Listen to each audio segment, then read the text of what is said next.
pretty much hung her, like, I picked her up and had her just, like, dangling off the ground. Morning of December 3rd, 2016, a 911 call was placed by a passing motorist about an abandoned car left on the side of a bridge in Belmar, New Jersey. 911, where is the emergency? Not emergency. Actually on the Belmar Bridge, right after heading south in the middle of the bridge, there's a car that's abandoned. It's off to the side of the road. The car belonged to 19-year-old Sarah Stern. Once family members were informed about her abandoned car, with the keys left in the ignition, and could not get in touch with Sarah, a massive missing person search was launched. But authorities came up with nothing. Sarah's friend, 19-year-old Liam McAtasney, being the last person to be seen with Sarah, was questioned by police. Liam gave the implication to police officers that Sarah was not happy at home and may have wanted to leave town or even be suicidal. I know that her dad's taken money from her in the past. I think her mom was supposed to leave her money or something. I know she definitely has a lot of trust issues with her dad, so I've just been trying to help her out with that. I've been friends with her since first grade, so we have a pretty good friendship. In the past, she has had a tendency to have self-destructive, suicidal behavior. If there's any way that she contacts you in any way that you two may make contact, if you think about something that you guys talked about that might be important that you're not thinking about and you're telling us now, you got to call us and let us know. Like I told you again, there's resources and people out here right now risking themselves to find her. So you want to do this job, now you put yourself in our shoes and what us and everybody else is going through. All right? There's a lot of people out here trying to find this young lady, and you seem to be the last person that had any contact with her. Yeah. And that's why we're here spending the time with you, man. I understand. I just know she's been trying to get away. You can tell me she's going to Canada. So I want you to think very hard. Okay, about your conversation. Take as much time as you need. I want you to think about your conversation that you had with Sarah on Friday. I want you to put yourself back in her house with her. And I want you to think about the things that she said to you. Okay. One thing I want to talk to you guys about was if she did jump off the bridge. What are the odds that she's not somewhere all the way out in the ocean by now? And Did she tell you she was going to jump off the bridge? no. If she had told me that she was going to jump off the bridge, there would have been no way that I could have gone to work that night. I went to work and I had one of the best nights of my life. I made a bunch of money. All my tables were good. I had a great time. It definitely, I would not have been able to do that if I knew something. You just hang tight right here. Let's step out. Yeah, thanks. No problem. Over the past few weeks, she's been just packaging things up in containers and moving them to other people's houses. Do you think her behavior was odd? Yeah. I didn't think it at first, but she's always wanted to go to Canada. One thing I want to talk to you guys about was if she did jump off the bridge, what are the odds that she's not somewhere all the way out in the ocean by now? And did she tell you she was going to jump off the bridge? No. 1 month later, a friend of Sarah's, Anthony Curry, came forward and told police that Liam had said to him the previous Thanksgiving that he had planned to kill Sarah and take a large sum of money that Sarah had recently acquired. Anthony agreed to have a hidden camera installed in his vehicle and have a meeting with Liam. During the meeting, Liam reveals the grim details of how he murdered Sarah for money she had in a small safe, and how he and his former roommate, Preston Taylor, who was also Sarah's prom date 1 year earlier, tossed Sarah's body over the Belmore Bridge to make it look like she committed suicide.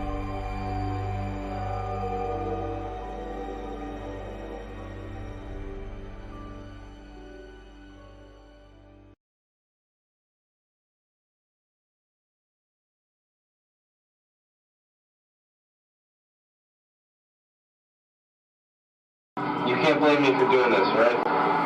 I gotta feel you up real quick, alright? No disrespect. I'll show you. No disrespect, okay? Look. Yeah, I got the FBI on my ass, dude. What are they questioning? Oh yeah, a lot. For what? The worst part of it is, I thought I was walking out 50 grand, 100 grand in my pocket.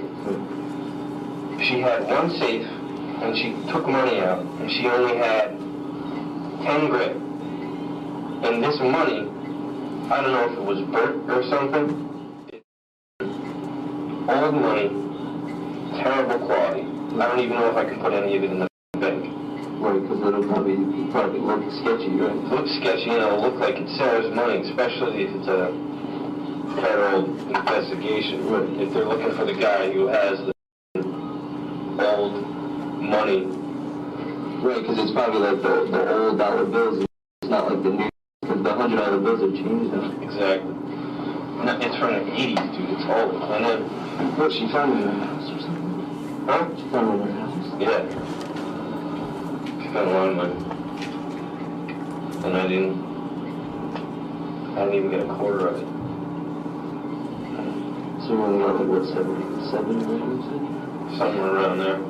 And you spent it all? No, I haven't even tried to do anything with it because it's in such bad shape. Yeah, you can't even use it. Like, I need to play low and then maybe, like, tape some it up and see if I can put it in the bank. So where do you have it hidden? Yeah. Where'd you hide it? Sandy Hook. First it was in my house for a long time, but then I stopped trusting Preston.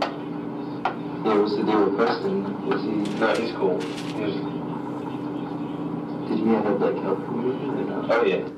Sarah's whole deal was my thing. But I had planned Sarah's situation for me to be interrogated by cops. Like, that was whole part of my plan, to make me look not guilty. Like, did you end up throwing out the fight? You didn't hear about it? It was all over the news. No, but I didn't know if you, like, you went through it. Yeah. And the worst part is, we threw her off the bridge. And the body never showed up. It's probably frozen. It's probably all the way out in the ocean. And it's fucking frozen, so she's not coming up anytime soon. Her body's probably at the bottom of the ocean, or she got eaten by a shark or something. Yeah. Bro, this is like a movie, bro. Yeah. And, dude. Alright, so, I'm hanging out with her. She has... We went to the bank, she took some money out, not all of her money. We're counting it out, and then she goes to walk out the front door. I choke her out, drag her. My biggest problem was the dog, and her dog laid there and watched as I killed her. Didn't do anything. Her dog. What kind of dog? Yeah, what kind of dog is that? It's like some... Was it a big dog? It looks like a beagle, but it's like the size of a Great Dane. Jeez. Nobody was there? No, nobody was there. Even her dad wasn't there. He was in Florida. Yeah, you said that he was there. So, I have to leave. I dropped my phone at Sarah's house. My phone was at Sarah's house. Like... Wait, you left your phone? Yeah, I lost it. I couldn't find it. I had to go to work. I had timed everything out so that... Why did you take your phone? You should have left it in your pocket. Dude. What were you doing? Strangling someone? I couldn't find it, dude. It ended up being out in the driveway. Oh, it must have dropped at you. It must have dropped when I was crawling to get in the car. But I took her out, dragged her into the back, put her in the bathroom, and then I had to go straight to work. So Preston came over, took the body, put it in the bushes, and then I was at work. I had a full, night of work, except I left work a couple times, which looks sketchy. I look for my phone, though, which is a reasonable, thing to do. Yeah, you don't look for your phone, yeah, you can't. Which is kind of, me losing my phone is kind of a good thing, because the cops are like, oh, he's hanging out out there, he lost his phone, he's going back and forth between his house looking for it. And then I get off work that night, go straight over, Preston and I go over to her house, take her safe, bring that over to my house before we do anything. And we take her body out of the bushes and drag it over to her back fence, and I crawl, get into her car, and I back up. There's a security camera across the street, so I had to act like her. I watched her every time she backed out. She does the same thing. So I backed out exactly like she did and drove off. Put her in the trunk. Nah, put her in the passenger seat of her own car. And then Preston and I had these walkie-talkies to communicate with. We just used them again. So I was driving, and I had her buckled in the passenger So seat. she looks like she's just sleeping. She's just sitting up. And my plan was, for me, I underestimated my own strength and how much a dead body would weigh. Because, It's limp weight. yeah, I got up on top of the bridge to throw her off. My plan was I was going to throw her off, run over, jump over the divider, and get into Preston's car. And I go up, open the door, unhook her, pull her out, start dragging her to throw her over, and then cars start coming up. I see headlights coming. I try to get her over, and I can't. Leg up, the weight from her body, made me fall, and my leg went up. So now I'm limping, my leg up, and there's 3 cars coming up. So I grab her body.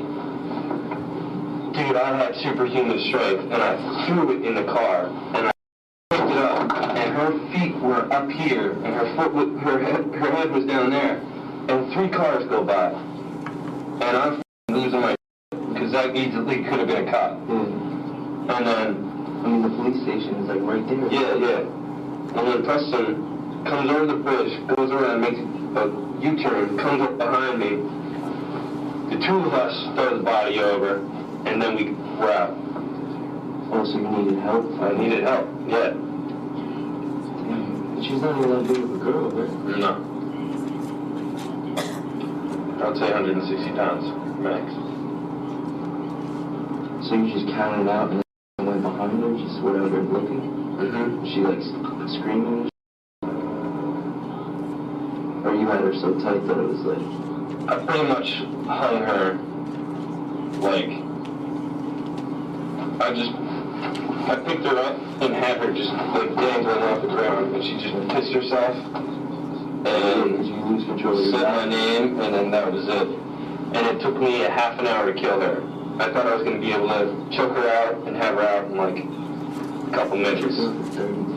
I choked her out, and then she was just laying there having a seizure or something. So then I got a shirt, and I just shoved it down her throat so she wouldn't throw up or anything, and held my finger over her nose, and set a timer. That's the only time I had my phone. And it took me a half an hour after I hit start on the timer. This is the thing about, heists. There's so much that you can't account for. You don't know. Yeah, you don't know until it happens. And the next month was just me getting interrogated by cops over and over and over again. Why? Because you were the last one to be with her? Yeah. And they knew through the phone, I guess? Through the phone calls? They knew because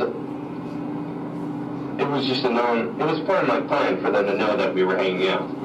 Because I needed to make it seem like we were better friends than we actually were, so that they wouldn't question my behavior with her. What about your brother and shit? Did he question it? He doesn't know. Josh did. Josh is the only one that I've seen him question, but he wouldn't do anything. So you told him? No. You are the only person on this planet that knows besides Preston. And Preston doesn't know that you know. And I think we should probably get back to our house. Because I gotta get him back to Brooklyn. Where is I back to fucking work at 6 a.m. True. Because Preston doesn't like this idea. He doesn't like that you didn't just come to the house. And if he knows that you know, I don't want him, you know, I want there to be a chance. Rat, bro. Yeah. You don't have to I know that question me. I'm in Brooklyn, the cops haven't questioned me. I know you're not a rat, but we gotta play it safe. Anyone. No, yeah, I understand. Yeah. It could be anyone. And I don't want Preston to think that he has to kill you and take you out because you are the only person that knows.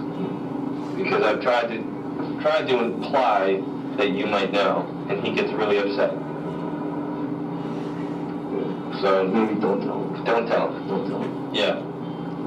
But you're the only person besides Preston that knows. And I told you that at the beginning. That's how it was going to be. I planned this thing out for like 6 months. Jeez. Yeah. And I didn't get a lot of money, but I had enough money to just be like living comfortably in my house, throwing parties all the time, doing whatever the hell I want to do. I come out of the shower, Preston's mom's on the couch talking to him. They're all like secretive and shit. And I just go in my room, I'm freaking out, like what the f is she doing over here? She leaves. Next thing I know, the entire Belmar police force is at my door taking Preston away. Like I thought they were arresting him. They were gonna he was gonna tell them everything. He didn't say fucking word.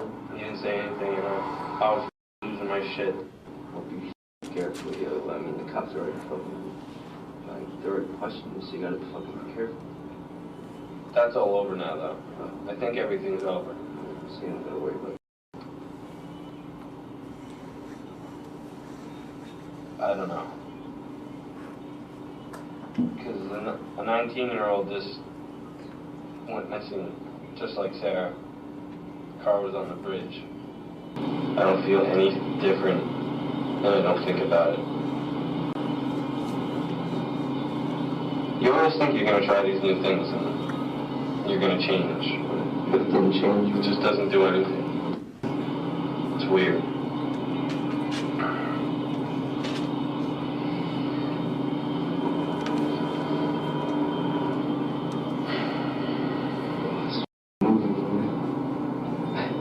It's your life, you might as well make it one. What, are you going to live some boring life? Bro, it was good seeing you, brother. When I come back down, let's fucking do something. You fucking, listen, look at me. Be safe, bro. Don't do anything stupid. Listen, I'm not going to let Preston do anything dumb. I did something really dumb, and I planned it out for half a year. I have patience.